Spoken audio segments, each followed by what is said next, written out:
Na Europa, especialmente na Alemanha, ostentar uma suástica é um crime.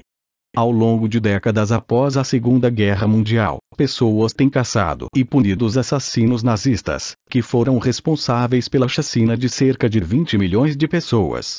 Eis uma pergunta: por que os horrores do nazismo são tão bem conhecidos e amplamente condenados, mas não os horrores do socialismo e do comunismo? Porque se ignora, ou ainda pior, porque se esconde, que as ideias socialistas e comunistas não apenas geraram uma carnificina muito maior, como ainda representaram o que houve de pior na história da humanidade. Você pode dizer: Williams, de que diabos você está falando? Socialistas, comunistas e os seus simpatizantes são uma moçada bacana, que apenas luta para que os mais pobres tenham um tratamento justo. Eles querem promover a justiça social. Então vamos dar uma rápida olhada na história do socialismo e do comunismo. Em primeiro lugar, o nazismo é, por definição, uma versão do socialismo.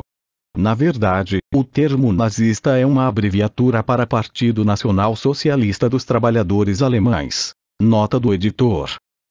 Em sua política econômica, os nazistas praticaram controle de preços, controle de salários e arregimentaram toda a produção nacional, voltando-a para o setor militar.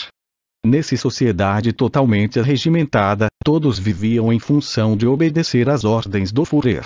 A propriedade dos meios de produção continuou em mãos privadas, mas era o governo quem decidia o que deveria ser produzido, em qual quantidade, por quais métodos, e a quem tais produtos seriam distribuídos, bem como quais preços seriam cobrados, quais salários seriam pagos, e quais dividendos ou outras rendas seriam permitidos ao proprietário privado nominal receber.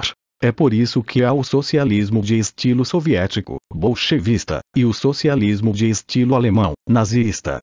Fixar preços é uma forma de ataque à propriedade privada, pois retira dos produtores as opções que eles teriam no livre mercado para aplicar seus recursos.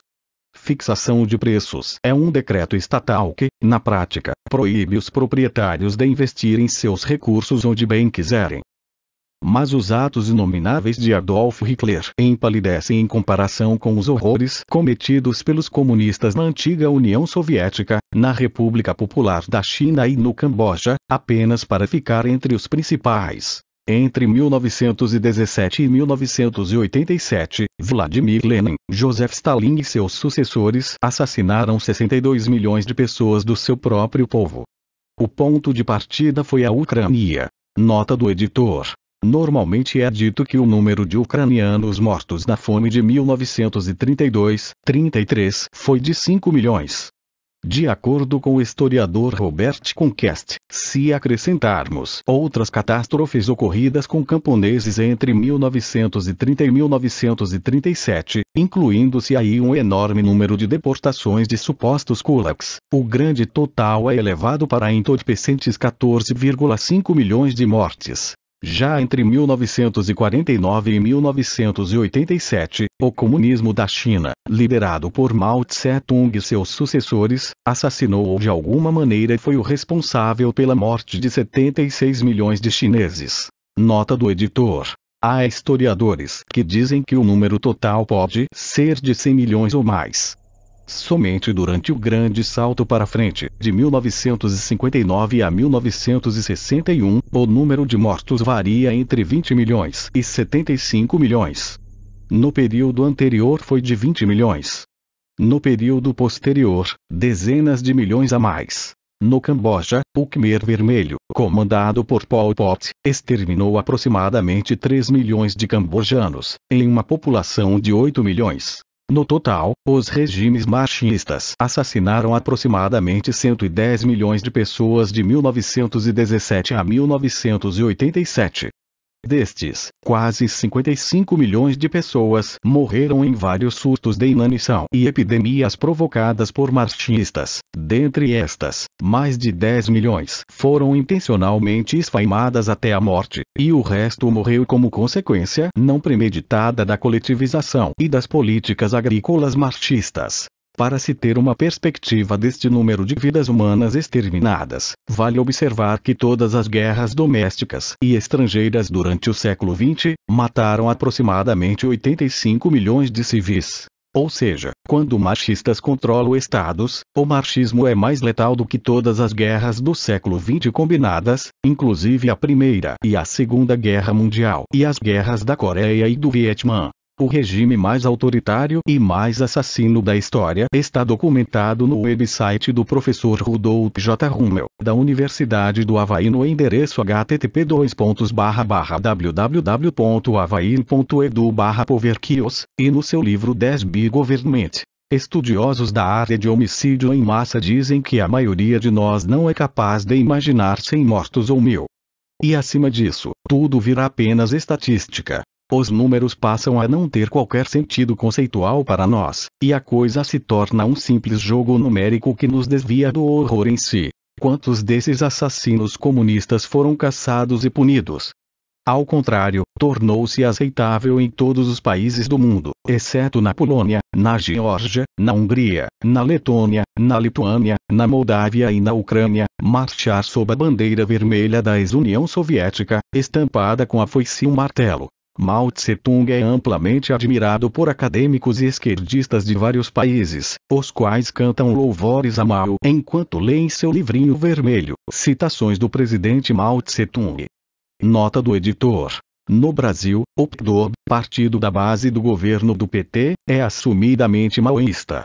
Seja na comunidade acadêmica, na elite midiática, na elite cultural e artística, em militantes de partidos políticos, em agremiações estudantis, em movimentos ambientalistas etc., o fato é que há uma grande tolerância para com as ideias socialistas, um sistema de governo que causou mais mortes e miséria humana do que todos os outros sistemas combinados. Os esquerdistas, progressistas e socialistas de hoje se arrepiam com a simples sugestão de que sua agenda pouco difere da dos maníacos nazistas, soviéticos e maoístas. Não é necessário defender campos de concentração ou conquistas territoriais para ser um tirano. O único requisito necessário é acreditar na primazia do Estado sobre os direitos individuais. Os inenarráveis horrores do nazismo, do stalinismo e do maoísmo não foram originalmente criados nas décadas de 1930 e 1940 pelos homens associados a tais rótulos. Aqueles horrores foram simplesmente o resultado final de uma longa evolução de ideias que levaram à consolidação do poder nas mãos de um governo central, e tudo em nome da justiça social. Foram alemães decentes, porém mal informados, e os quais teriam tido espasmos de horror à simples ideia de extermínio e genocídio, que construíram o cavalo de Troia que levou Hitler ao poder. A estrada que estamos trilhando, em nome do bem comum, é muito familiar. Se você não acredita, pergunte a si mesmo: qual o caminho que estamos trilhando? Para uma maior liberdade ou para um maior controle governamental sobre nossas vidas? Talvez pensemos que somos seres humanos melhores do que os alemães que criaram as condições que levaram Hitler ao poder. Quanto a isso, digo apenas o seguinte: não contem com isso. Gostou do vídeo? Então deixe seu like, inscreva-se no canal e compartilhe com seus amigos.